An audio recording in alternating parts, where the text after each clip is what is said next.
Adani cement और Colebrook ने दुनिया की पहली व्यावसायिक इस्तेमाल के लिए रोटोडायनेमिक हीटर यानी RDH तकनीक का डिलीवरी समझौता किया है।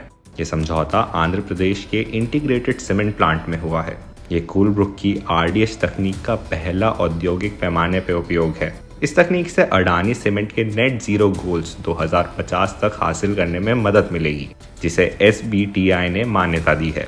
साथ ही कोलब्रुक का लक्ष्य भारी उद्योगों से 2.4 बिलियन टन की ईयरली कार्बन डाइऑक्साइड कटौती करना है।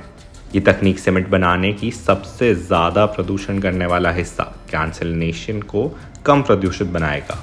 ये तकनीक ऑल्टरनेटिव फ्यूल्स को सुखाने और उनकी ऊर्जा बढ़ाने के लिए साफ और सुरक्षित गर्मी देता है, जिसे हम फॉसिल फ्यूल्स की जगह साफ और टिकाऊ ईंधन का इस्तेमाल कर सकेंगे। इससे हर साल करीब 60,000 टन प्रदूषण कम होगा और भविष्य में इसे 10 गुना और बढ़ाया जाएगा। अडानी ग्रुप के सीमेंट बिजनेस के CEO विनोद बहिट ने कहा, ये RDH तकनीक का पहला व्यावसायिक उपयोग हमारे डीकार्बनाइजेशन जर्नी के लिए एक महत्वपूर्ण कदम है।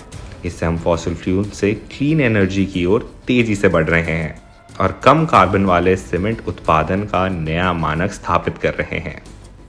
प्रोजेक्ट से गहरे औद्योगिक डीकार्बनाइजेशन का एक महत्वपूर्ण उदाहरण मिलेगा और अगले 2 वर्ष में 5 से अधिक परियोजना शुरू करने की योजना है।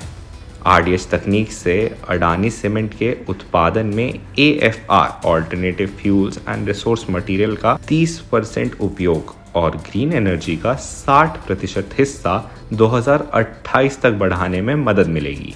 ये तकनीक लगभग 1000 डिग्री सेंटीग्रेड पर गर्मी बनाएगी, जो ऑल्टरनेटिव फ्यूल्स को सुखाने में मददगार साबित होगी।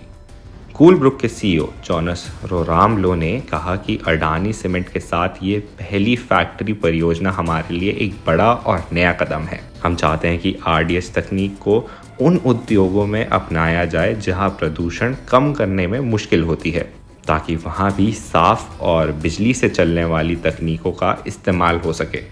अडानी सीमेंट दुनिया के ऐसे 4 बड़े सीमेंट कंपनियों में है जिनके SBTi मान्यता प्राप्त नेट जीरो गोल्स हैं, और ये alliance for industry decarbonisation AFID में शामिल होने वाली दुनिया की पहली सीमेंट निर्माता कंपनी है।